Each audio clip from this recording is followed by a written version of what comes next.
नमस्कार, आप देख रहे हैं जोहार झारखंड। मैं हूं आपके साथ रुचिका राज। बुलेटिन की शुरुआत करेंगे। पश्चिमी सिंहभूम के कुल्हान जंगल में फिर 5 किलोग्राम का आईईडी बम मिला है। सुरक्षा बलों ने इस आईईडी को नष्ट करके बड़ी नक्सली साजिश को नाकाम कर दिया है। यह बम टोंटो थाना क्षेत्र के हुसीपी और राजाबासा के बीचों बीच लगाया गया था, पर सुरक्षा बलों ने समय रहते बम को ढूंढ निकाला और उसे नष्ट कर दिया। कहा जा रहा है कि इस इलाके में अभी भी मिसिर बेसरा जैसे कुख्यात नक्सली छिपा हुआ है। बीजेपी ने देश भर के 195 सहित झारखंड के 11 उम्मीदवार के नाम का ऐलान किया है। राजमहल से ताला मरांडी, दुमका से सुनील सोरेन, गुड्डा से निशिकांत दुबे, रांची से संजय सेठ, जमशेदपुर से विद्युत वरण महतो और खूंटी से अर्जुन मुंडा। इसके साथ ही पलामू से वीडी राम, कोडरमा से अन्नपूर्णा देवी और चाईबासा से गीता कोड़ा, साथ ही लोहरदगा के समीर उड़ाव और हजारीबाग से मनीष जायसवाल को प्रत्याशी बनाया गया है।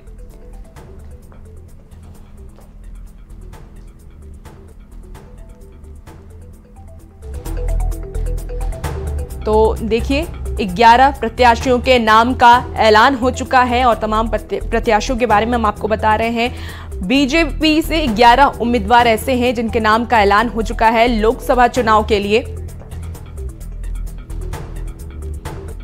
हमारे जो 11 प्रत्याशी की घोषणा हुई है, इसके लिए मैं केंद्रीय नेतृत्व को बहुत बहुत बधाई देता हूं। और वो 11 जो आज हमारे कल का सांसद हैं, उनको भी आपके माध्यम से जीत की ढेर सारी शुभकामनाएं देता हूं और उम्मीद करता हूं 3 सीट जो अभी बचे हैं वह भी 1-2 दिन में उसकी भी घोषणा हो जाएगी। और मिशन 2024 का पार्ट 1 में झारखंड से एनडीए सभी 14 सीट जीतेंगे। आदरणीय प्रधानमंत्री नरेंद्र भाई मोदी जी के नेतृत्व में भारत को विकसित भारत बनाने की संकल्पना को सिद्धि तक पहुंचाए और इसी के तहत पार्टी के हमारे शीर्ष नेतृत्व ने झारखंड की 11 लोकसभा सीटों की घोषणा की। पार्टी जिसको टिकट देगी वो चुनाव लड़ेगा। जो भी होता है वो कार्यकर्ता चुनाव लड़ता है।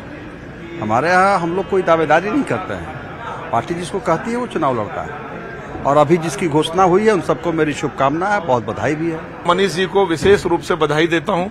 उन्हें देश के उच्च सदन में जाने का अवसर मिल रहा है। निश्चित रूप से जीतेंगे और रिकॉर्ड तोड़ मतों से जीतेंगे। 11 सीट यहाँ का और 195 सीट पूरे देश का जब एनालिसिस करेंगे तब आपको पता चलेगा कि हर वर्ग का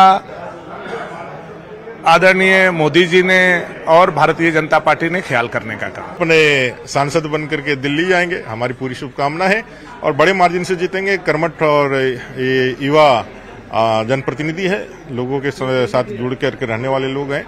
कोरोना संकट काल में उनका योगदान अभी भी हजारीबाग दिन रात याद करता है। तो ऐसे समर्पित प्रतिनिधि का यहाँ से झारखंड से नेतृत्व करना निश्चित रूप से। हजारीबाग के बीजेपी विधायक मनीष जायसवाल को हजारीबाग से लोकसभा उम्मीदवार बनाया गया है। उन्होंने इसके लिए बीजेपी नेतृत्व को धन्यवाद किया है, साथ ही बीजेपी के उम्मीदवारों पर खड़ा उतरने की बात भी कही है। जायसवाल हैं, इन्हें हजारीबाग संसदीय क्षेत्र से टिकट मिला है। सीधे इनसे बात करेंगे, कितनी खुशी है आपको? देखिए, खुशी तो जरूर है। जब भी किसी का अपग्रेडेशन होता है, प्रमोशन होता है, तो खुशी तो जरूर होती है। पहले मैं विधायक का विधानसभा का टिकट मुझे मिलता था। इस बार पार्टी ने मुझे अपग्रेड करके लोकसभा का टिकट दिया, बहुत खुशी है। और आभार भी व्यक्त करता हूं पार्टी के केंद्रीय नेतृत्व को और राज्य की इकाई को, जिन्होंने मुझ पर विश्वास रखा। जयंत सिन्हा का टिकट काट के आपको दिया गया है, आपको उम्मीद थी क्या? देखिए, ये कहना आपका गलत है कि उनका टिकट कटा है।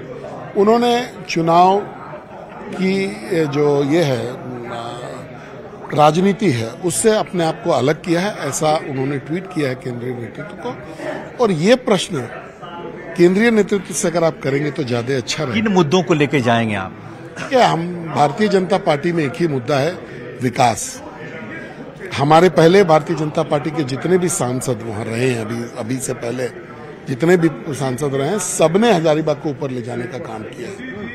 उत्साह है और जिस तरह से लगातार झारखंड में बीजेपी और पूरे केंद्र में लगातार यहाँ प्रधानमंत्री अपनी घोषणाओं को इनाम दे रहे हैं, ये समय ही बताएगा। कैमरामैन प्रभाकर के साथ निरंजन, न्यूज 18 रांची। हजारीबाग के बीजेपी विधायक मनीष जायसवाल को टिकट मिलने पर बीजेपी कार्यकर्ताओं ने जोरदार जश्न मनाया है। चौक चौराहों पर जमकर आतिशबाजी की गई है। इस मौके पर मनीष जायसवाल के परिवार में खुशी भी देखी गई है और बीजेपी नेतृत्व के प्रति हार्दिक आभार जताया है।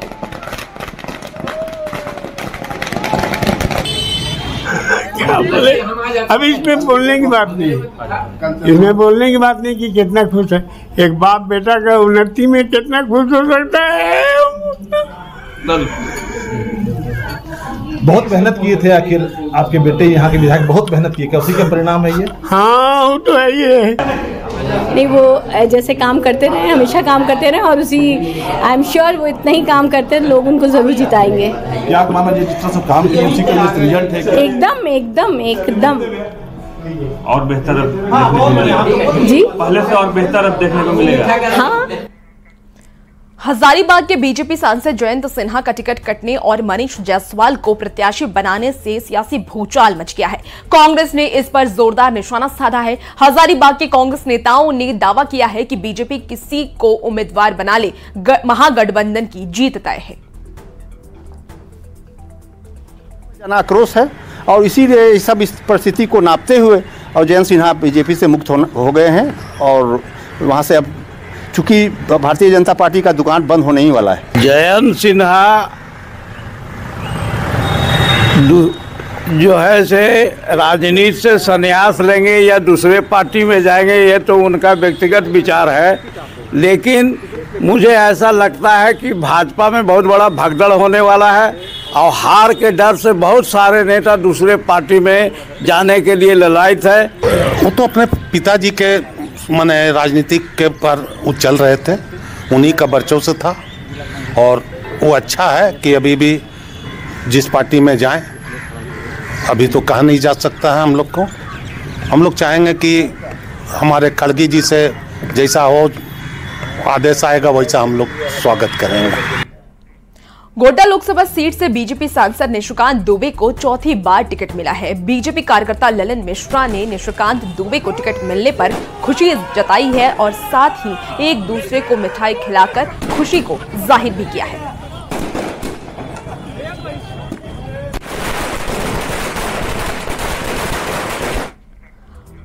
चाईबासा की बीजेपी प्रत्याशी गीता कोड़ा ने जनसंपर्क अभियान तेज कर दिया है। उन्होंने चक्रधरपुर में लाभार्थी संपर्क अभियान चलाया, साथ ही गली मोहल्लों में घूम घूमकर केंद्र सरकार की महत्वाकांक्षी योजना की जानकारी ग्रामीणों को दी है।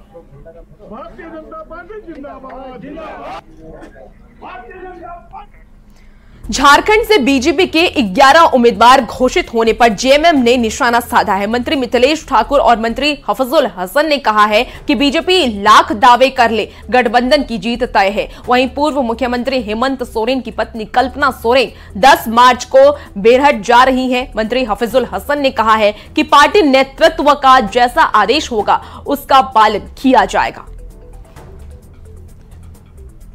तो 400 का दावा कर रहे, 14 सीट तो बहुत कम बोल रहे हैं आप, 400 का दावा कर रहे हैं, 400।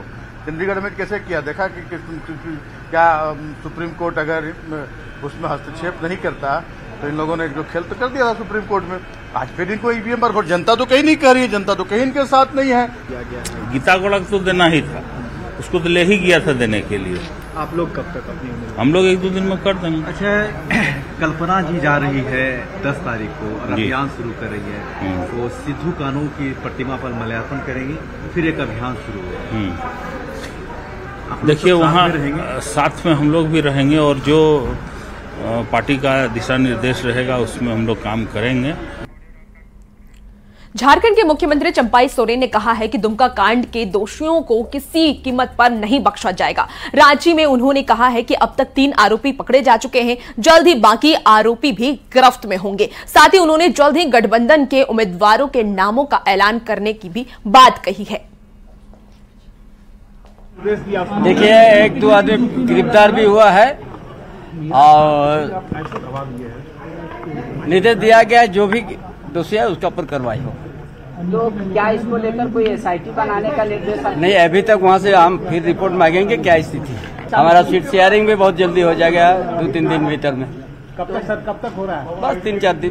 क्या फॉर्मूला तय किया है आप लोगों ने आपस में? अभी है तो फिर बैठेंगे, उसके बाद ना फिर आगे बढ़ेंगे।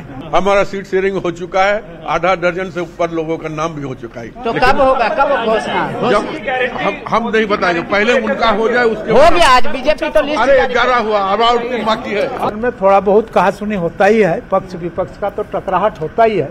चूंकि विभिन्न विचारधाराओं के व्यक्ति सदन के अंदर में उपस्थित रहते हैं, वो अत्यंत सामान्य है। ऐसा कोई भी स्थिति नहीं आया कि सदन के अंदर किसी तरह का व्यवधान उत्पन्न हुआ। 3 लोगों को गिरफ्तार कर लिया गया है और बाकी पे पुलिस कार्रवाई कर रही है। जल्दी बिल्कुल होनी चाहिए, ऐसे दोषियों को बिल्कुल होना चाहिए। नहीं, विदेशी की बात नहीं है, ऐसी इस तरह के घटना पे जो है कार्रवाई बिल्कुल होनी चाहिए और उचित कार्रवाई होनी चाहिए। अब विपक्ष के नेता अमर बावरी ने दुमका में गैंगरेप की घटना पर चिंता जाहिर की। उन्होंने कहा है कि इस घटना से देश की छवि धूमिल हुई है। साथ ही उन्होंने दुमका पुलिस से अपराधियों पर कड़ी कार्रवाई करने की मांग भी की है।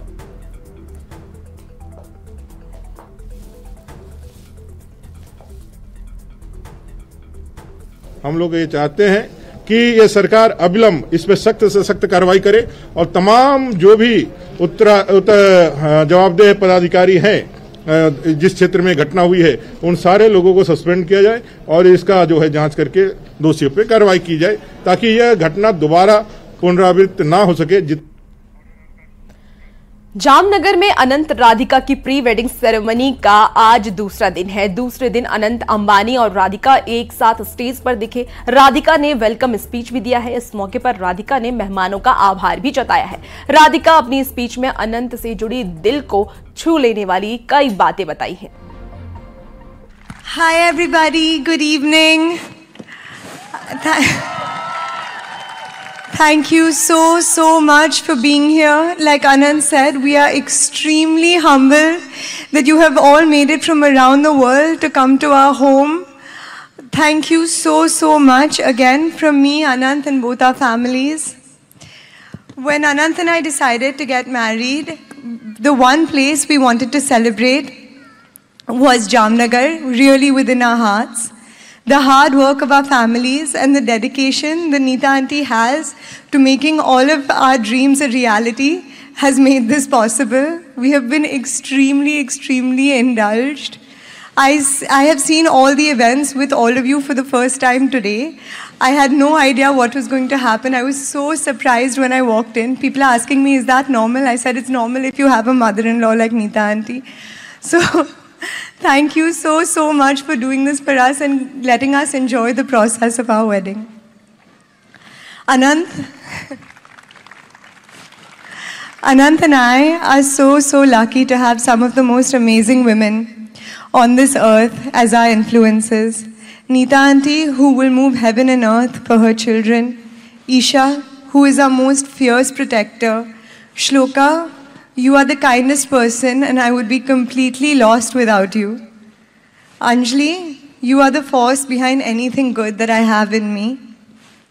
Mama, you are our safe place. You've taught us how to be our most authentic selves, and you've taught us to find a silver cloud behind any grey. You've taught us to find a silver lining behind any grey cloud, and thank you so much for that. The men in our family are special too. I didn't forget about you guys. Papa, you are the most encouraging man I know. You have built the confidence of the 3 women around you with the utmost love and care. The example you have set as a father and a husband has shaped my life in so many ways you will never know. My brothers, Anand, Aku and Aman, you bring so much laughter into our lives. You are our true kings of comedy. But at the same time, you are our most dependable allies. I love you 3 so much.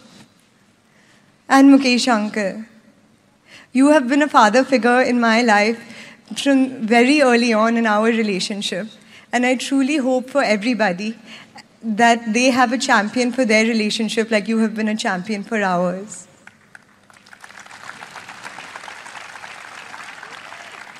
For Anant and me, Jamnagar is where our heart is. This is where we grew up, where we became friends, where we fell in love, and where we built our relationship. Now, as we begin our future together, we will be doing it here, and we are so thankful that you get to see the beginning of it.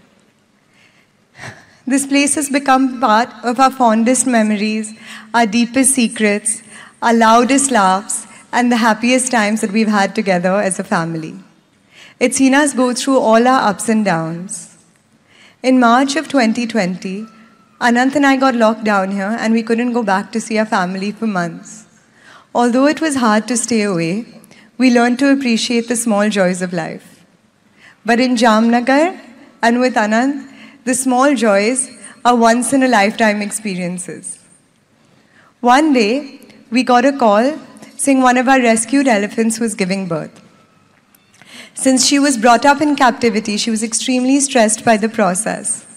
I watched as Anant stood there with her Mabat through an 8-hour labor process, patting her down through it and calmly talking to her. Now we have a beautiful baby Hanuman who is almost 4 years old and as naughty as ever. People ask me, when did Anant start Vantara? I don't think there's any start date. It's always just been in his heart. He has been able to formalize this institution more and more over the years. I've had the privilege of watching Anant and his team pour their hearts and souls into making this vision a reality. Anant, I will never be able to express how proud I am of you.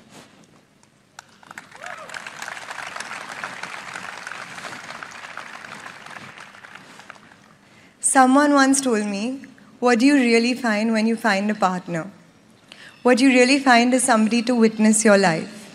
There are over 1 billion people on this earth, and what does one life really mean?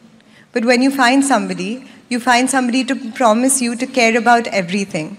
The good, the bad, the beautiful, the bold, the sad, the mundane. You say, I will see you every day.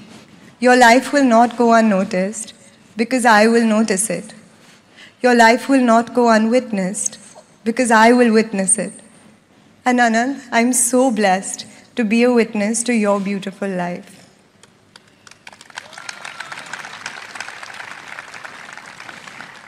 Anant and I are so lucky to be able to share this place so close to our heart with you all.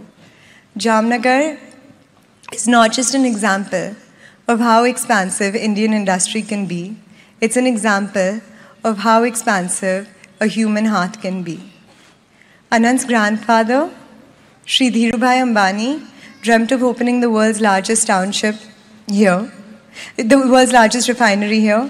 Mukesh uncle executed this dream with precision, and Neeta auntie built a vibrant township and a green belt which was once barren land. This gave Anant the world's greatest canvas to fulfill his passions. 3 generations of our family have worked together and dedicated themselves to Jamnagar, and we feel so humbled to be able to share it with you all today. Thank you once again for being a part of our celebrations. I hope that the grace and the beauty and the magic of Vantara touches your hearts like it has ours.